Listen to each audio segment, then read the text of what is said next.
Is this a repeat of what we are hearing this morning? Now, at the time, at the top of the year, February sometime, we were told that a devastating fire had gutted section of the Suame garages in Kumasi, leaving several spare part dealers and artisans counting their losses.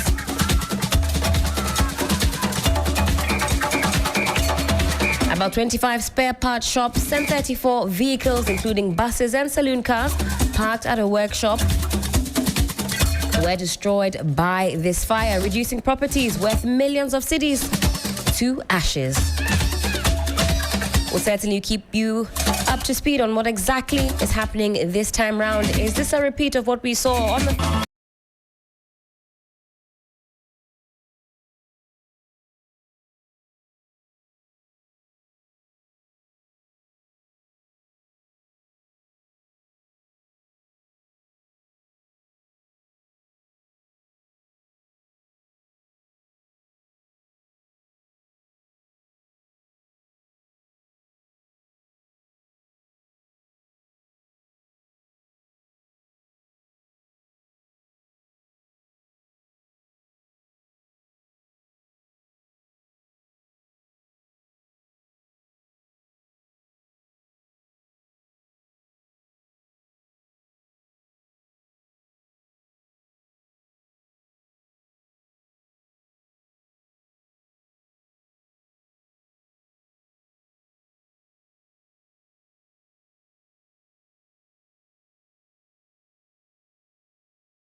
in the Suame magazine area, finding out what exactly the damage looks like as far as this latest fire we're hearing reports of is concerned. Well, the Suame Industrial Enclave is the region's largest auto mechanic and trading center. Now, every now and then, we hear reports of fire incidents to many highly combustible items in the area. I talked about what happened in February. Also, 2 years ago, about 15 shops in the enclave were destroyed following a fire incident. Take you back to sometime in 2018, when an area of the industrial enclave caught fire, burning 14 shops to ashes, destroying property, some spare parts, as well as refrigerators. Well, let's come back in studio as we attempt to find out exactly what's going on. Fire, fire, fire. Fire on the mountain. Fire here, fire there, fire everywhere. There's indeed fire on the mountain, and it's worrying because then it takes away people's livelihood. That's right.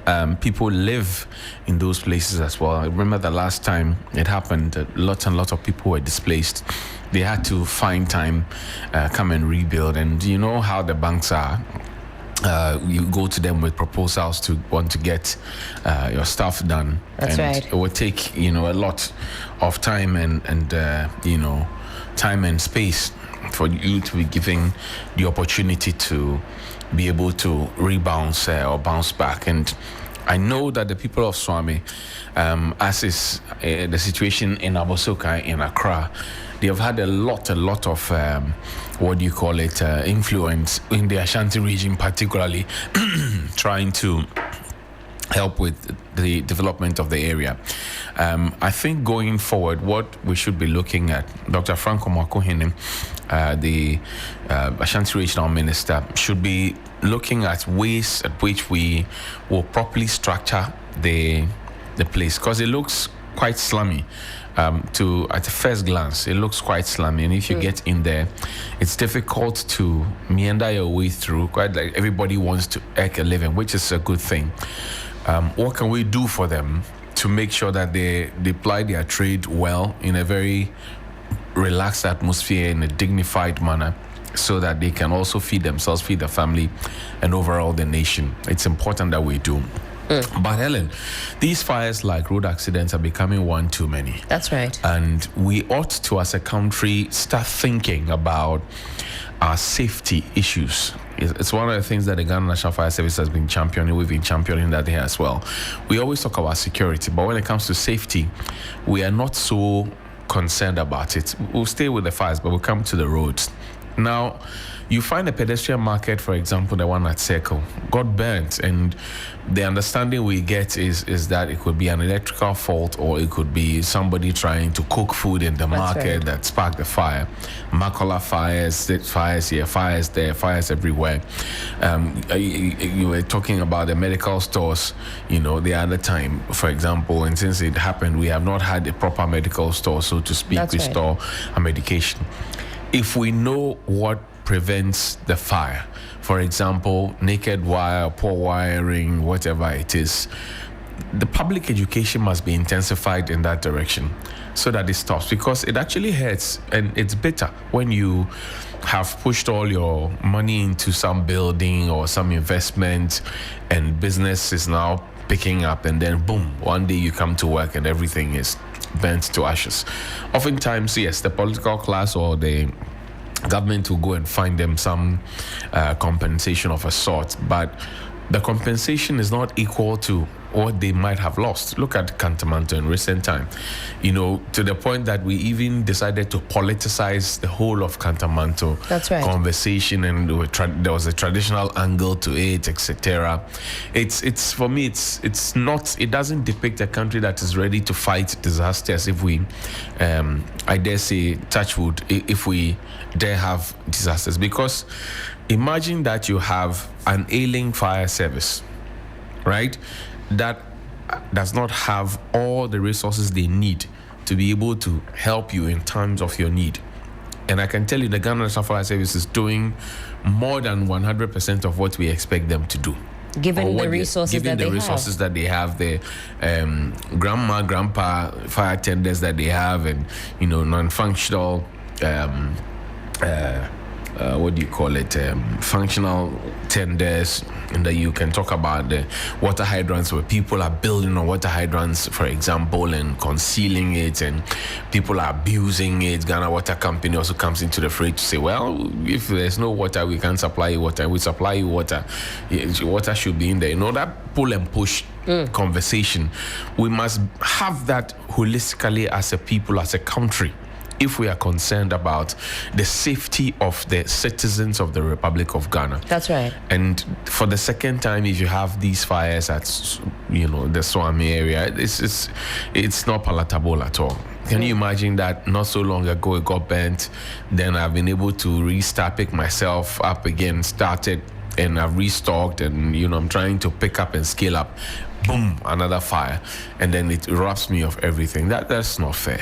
That can't be the case. So we again catching you up to speed on what exactly is going on in the area. The last time that a devastating fire was reported, it was at the top of the year. So what is it? March, April, May, June, July, August. Some 6 months on, we're hearing reports of another fire. The extent of the damage we're yet to report on. We'll connect with the relevant voices in the area and, of course, let you know exactly what is going on. We're also curious to find out the response time of the fire service. That always comes into question when these fires are reported, and also find out exactly the extent of the damage. Is it more? Is it less? Was it contained in a timely fashion? And, of course, expand on the conversation. How do we ensure that our traders are able to trade in a manner, as Johnny said, that is dignified and also as risk-free as possible?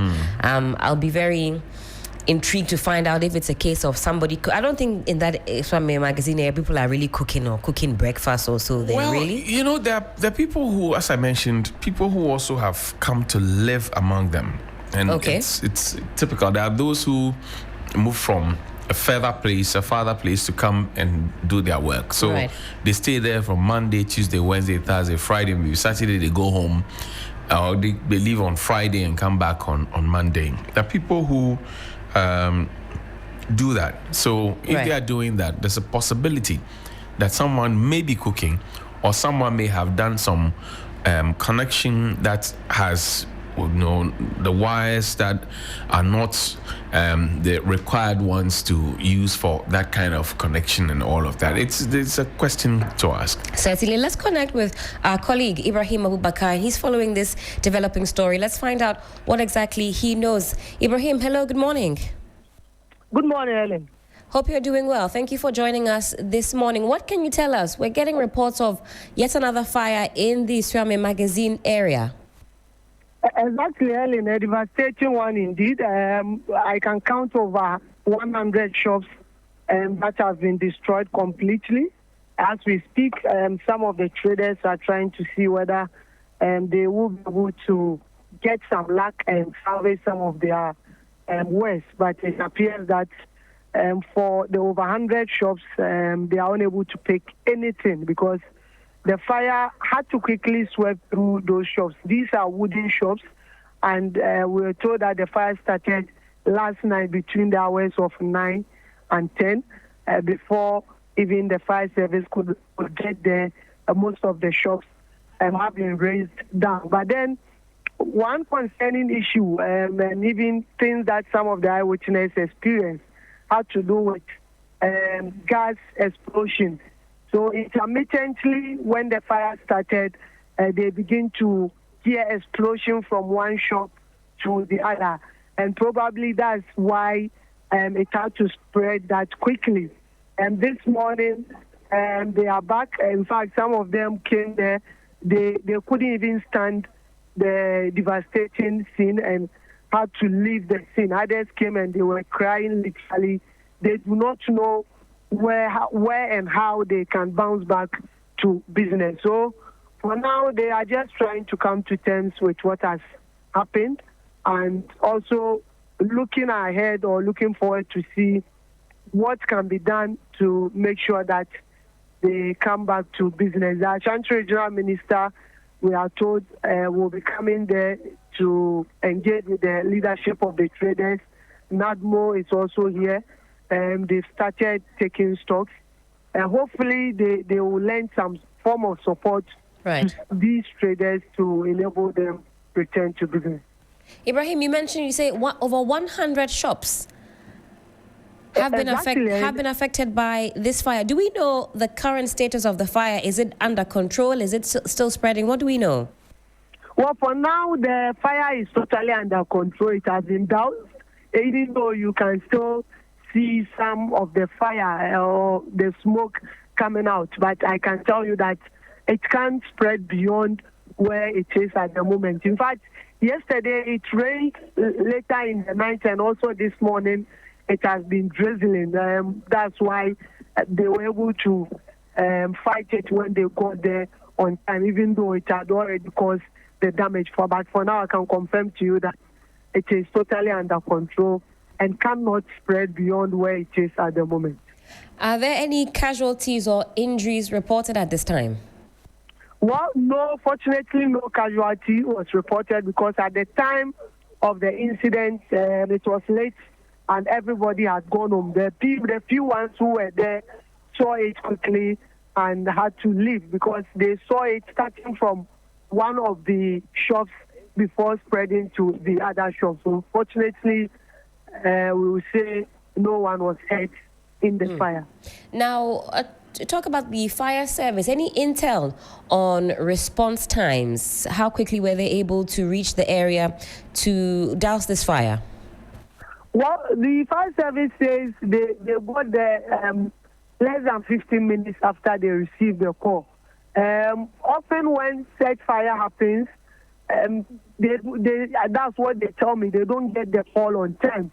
Usually people try to see whether they can fight the fire by themselves or even end up calling radio stations. And before the information gets to them, it may probably be late. So they got there at least 15 minutes after receiving the distress call. But unfortunately, when they got there, the harm had already been caused. But they have started with their investigation to ascertain what exactly caused the fire and also recommend what should be done next. And we know usually when fires like this occur and the fire service reach the scene, they face some resistance from residents or persons in the area. Any reports of any fracas between the firefighting personnel and shopkeepers, residents, anything like that reported? Exactly. Yesterday, there were some of the residents and passers-by who got angry because their claim was that the fire service personnel got there late when the harm has already been caused. But they were also telling them that they didn't receive the call on time. So initially when they came, the people were angry. Some were even telling them to return. But they decided to do what they can do to prevent it from spreading to other shops.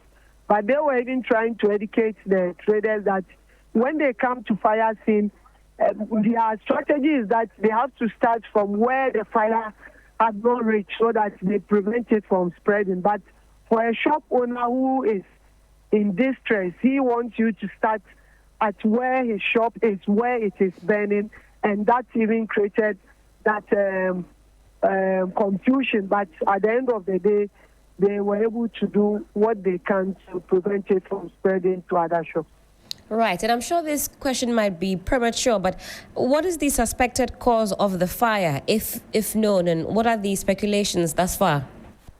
Well, for now, we cannot be specific, but people are pointing fingers to electrical faults, and that's the preliminary report. But like I said, one thing that contributed it to spreading quickly had to do with the gas explosion. People had gas cylinders in their various shops. This is something that fire service had recommended over and over anytime there is a market fire and it spreads quickly. They tell them not to bring cylinders that have gas in them because it usually contributes to the quick spread of the fire. But it appears that recommendation has not been adhered to for now. So they are still educating the public on the need to refrain from some of these things so that at least even in an event of fire, it can be able to be effectively managed to prevent it from destroying more shops. We're taking a look at some scenes there. Looks like a very devastating fire indeed. In February, top of the year, it was some 39 shops, but you're reporting some over 100 shops. So definitely double the magnitude of what we saw in January, February this year. Now, you say the Ashanti Regional Minister is on his way, and of course, you're keeping an eye out on what exactly happens. We'll also be in touch to find out what the developments are thereafter. Exactly. We will be updating our listeners as and when we get any new information regarding this incident. Ibrahim, thank you so much for your time this morning and for keeping us abreast on what exactly is happening. I'm sure you'll tell us more in due course. Ibrahim Abubakar is our Ashanti regional correspondent, giving us the update on what's happening in Suame magazine in Kumasi. Over 100 shops, he says, razed down by fire. The fire service, he says, reported to him that they were there in less than 15 minutes. But as the tale goes, residents and shopkeepers were unhappy with this, and there have been some, what do we even call it, disagreements, fracas between individuals and the fire service. We're told that persons are still keeping gas cylinders inside the shops. So I was telling you that people, do manner of things. I mean, because some people sleep in the shops. Some people cook there. They like to prepare their lunch there and their supper in there, because by the time they finish and, they want to leave and go to their various homes, it will be too late. Now, again, the striking thing that Ibrahim said was over 100 shops now. That's the right. fire incident that happened in February around the same place was less than 50 shops. About 39 was reported. Good. So you look at the numbers and it tells you that a lot more numbers have come. Two things stand out. Number one, prank calls to the Ghana National Fire Service. And we seem to have grown the penchant of doing that, especially, we just call the fire service and, tell them there's some fire somewhere. They waste fuel they waste time, they waste human resources, they drive there, and there's nothing. We ought to stop it. And if we have to stop it, we need to get gadgets that will be able to trace the phone number that made that prank call and find that person. Elsewhere, it happens. That's right. Right? So if one or two people are punished, it will serve as a deterrent. For two, it also tells you that as a people, when some of these fires start, I'm not saying that's what exactly, but we have seen it in the Okanshi areas and the Makala market fires, etc. Look, you have a certain affinity to your enterprise. That's right. Right? Like what happened at the attic. As at 1 a.m., somebody called me. I know that when I came there around, I stayed there up to like 2 a.m.-ish. Reggie Rockstone and his wife, Dr. Zilla, they came in because they want to come and check what's happening to my investment, right? And what can I salvage at this particular point? You know, it's a natural thing for anybody to do that. I have invested maybe some 700,000, some 500,000 into a spare parts shop, and it's suddenly caught fire. I will have to come and check to come and see what I can salvage. At that point, you'll be conflicting with whatever work the Ghana National Fire Service officials will be doing, because while they are looking at trying to salvage something from the fire, the Ghana National Fire Service people also want to, observe their own protocols. Okay, so there's electric supply to the place. People are connected to the national grid. They would want to be sure to know if it is safe to start splashing water. You just don't go in, start splashing water, right? They will tell you always that they have to first of all disconnect, and then before they can get in there, if they so think it has to be done. So as a country, that public education, it's very important to me. It's very dear to my heart. Absolutely. That we do not have the capacity to fight the fires, right? And we should not be in a hurry to want to fight the fires first. And then when all fails, we call the fire service and we expect them to be there in the next minute. Already, they have challenges with their tenders and their fire stations. So if you call the fire service, okay, and it takes them 15 minutes to get there. 15 minutes may not be too good per international standards, but how much time did you waste in trying to fix the situation yourself before you went to the fire service? Which is what Ibrahim also said. And there was that delay. People want to fetch water. Exactly. But so this kind of water, is this kind of fire, is it water that douses it? Because it was raining at the time. Look, anybody could have been electrocuted in these fires, because the electricity was still connected to the place, and it would take the fire service to get the hint to call their partners ECG to say, put the lights off here because we have to work here. Yesterday there were rains. This morning is still drizzling, and that may have helped to keep the fire under control. I mean, our hearts go out to those who may have lost their stuff in there, and we pray that as a country we learn to do better. Helen. Most certainly. Well, we're changing gears right about now, but just to recap, there's been a fire in Suame magazine. We were speaking with Ibrahim Abubakar. He's our Ashanti regional correspondent on this matter. Over 100 shops have been razed down by this inferno. The Ashanti regional minister, we're told, is on his way to the area. It's a developing story. We'll certainly keep you up to speed.